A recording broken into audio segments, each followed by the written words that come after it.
Olá, alunos do futebol e a todos que acompanham o canal da Secretaria Municipal de Esportes de Ubatuba. Eu sou o André, professor de futebol da Secretaria. Essa é a nossa aula número 25. E o tema de hoje abrange futebol, geografia e biologia. O tema é o futebol jogado na altitude, parte 2. Se você não acompanhou a aula anterior, a parte 1, eu falei sobre o que é altitude, os efeitos da altitude no corpo humano e como as equipes, principalmente nos atletas de futebol, e como as equipes se preparam quando precisam jogar na altitude. Então vale a pena conferir a aula anterior. Vamos lá para a parte 2. Primeiro entender essa formação geográfica tão importante da América do Sul, a Cordilheira dos Andes, a cadeia de montanhas que vai da Venezuela à Argentina, tem mais ou menos 8.000 quilômetros de extensão, passa por Venezuela, Colômbia, Equador, Peru, Bolívia, Chile e Argentina. E por que ela é tão importante? Várias cidades aqui da América do Sul ficam na Cordilheira dos Andes, como, por exemplo, essas três: Quito, no Equador, Cusco, no Peru e La Paz, na Bolívia. E o que elas têm em comum? Cidades muito montanhosas, com montanhas muito grandes, gigantescas, como vocês podem reparar. Olha o tamanho do estádio em relação às montanhas.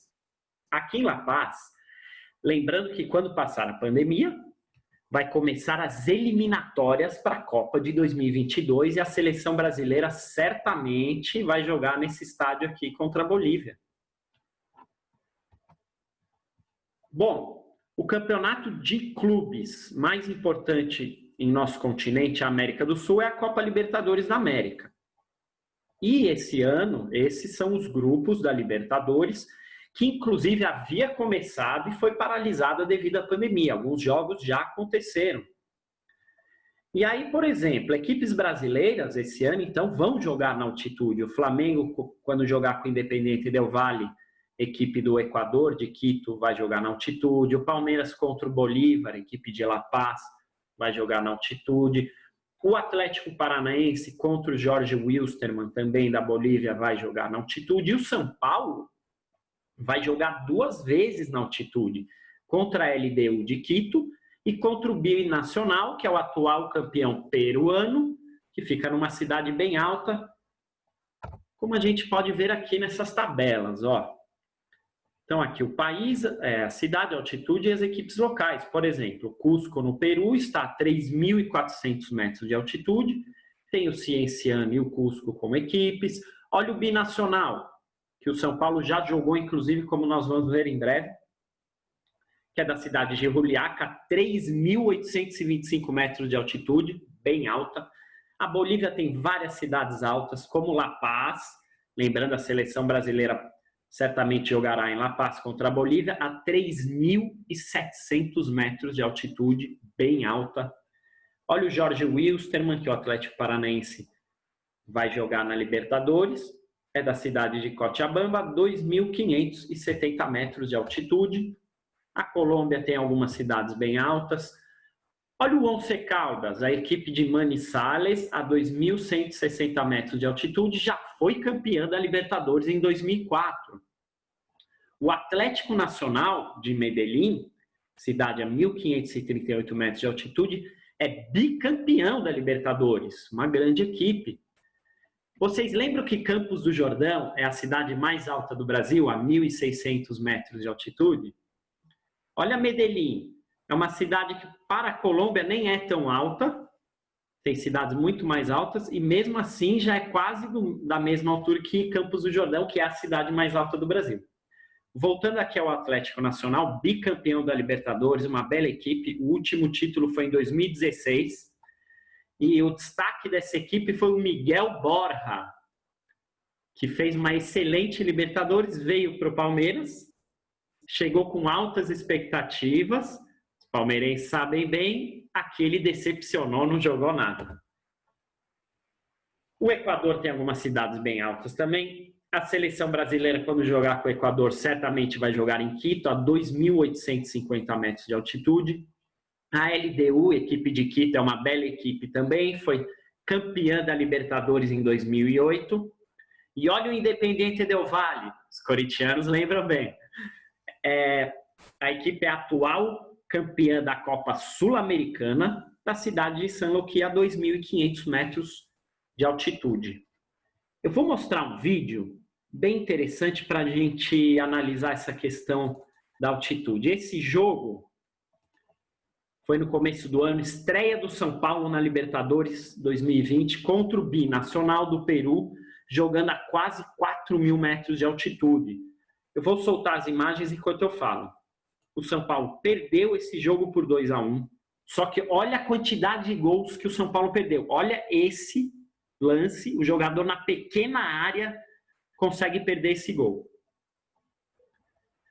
Lembra, na aula anterior eu disse que a bola na altitude sobe mais? Reparem nesse chute, ó, como a bola sobe. Então tá legal. O São Paulo desperdiçou muitas chances de gol. Não sou eu que estou falando, vocês vão ver pelas imagens. E acabou perdendo o jogo por 2-1 e perdeu muitos gols, principalmente no primeiro tempo. Poderia ter virado o primeiro tempo vencendo por 2 ou 3-0 até. Esse é o primeiro gol, ó. Pato recebe e abre o placar. 1-0 São Paulo. Bom, mas se o São Paulo vira o tempo ganhando de 2 ou 3-0, seria muito mais fácil o segundo tempo. Se fecha ali atrás, explora os contra-ataques. Mas não, perdeu muitas chances de gol. E a gente sabe que quando uma equipe perde muitas chances no primeiro tempo, ela volta para o segundo tempo um pouco mais insegura. Então isso tem um efeito psicológico ruim. Olha esse lance, ó. Dava para ter marcado o gol, né? Recebeu livre, teve tempo de ajeitar e acabou batendo mal. Então, se o São Paulo vira, vencendo por 2 ou 3-0, o jogo seria outro. E para o Binacional isso foi bom, ele voltou com a moral renovada para o segundo tempo. Porque sabe que poderia ter virado perdendo por 2 ou 3-0, mas não, virou perdendo por 1-0, voltou com a moral renovada, voltou com tudo para o segundo tempo. Olha esse lance, o goleiro rebate mal, o atacante perde o gol praticamente sem goleiro. Ó. Então vocês estão vendo a quantidade de gols que o São Paulo perdeu, esse é o mais impressionante. Ó. Ele tinha 2 opções de passe, poderia ter feito o gol facilmente, mesmo assim conseguiu errar. Então tá, começa o segundo tempo, como eu disse, o Binacional volta com a moral renovada e no início já consegue empatar o jogo.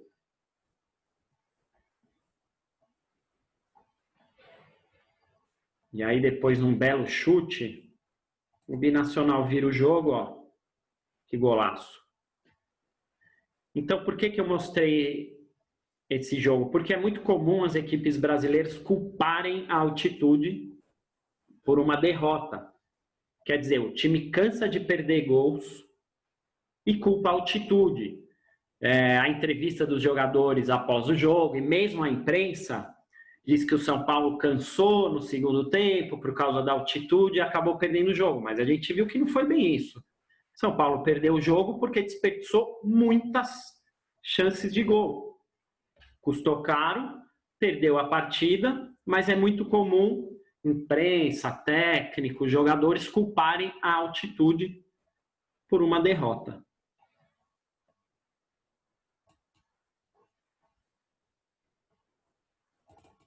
E aí, vamos fechar com uma curiosidade. O estádio mais alto do mundo é o Daniel Alcides Carrión, que fica na cidade de Cerro de Pasco, no Peru, a 4.330 metros de altitude. Não deve ser nada fácil jogar nesse estádio. E vocês sabem qual é o ponto mais alto, não só da Cordilheira dos Andes, mas é o ponto mais alto do hemisfério sul e do hemisfério ocidental. É o Pico do Aconcagua, que fica na Argentina, a 6.962 metros de altitude. O ponto mais alto no mundo inteiro, a gente só encontra na Ásia, na região do Himalaia. Então tá aí, galera. Essa foi a aula de hoje. Muito obrigado a vocês que acompanham as aulas no canal da Secretaria de Esportes. E peço que deixe seu comentário. Se você gostou do vídeo, deixe sua curtida. E até a próxima aula. Valeu!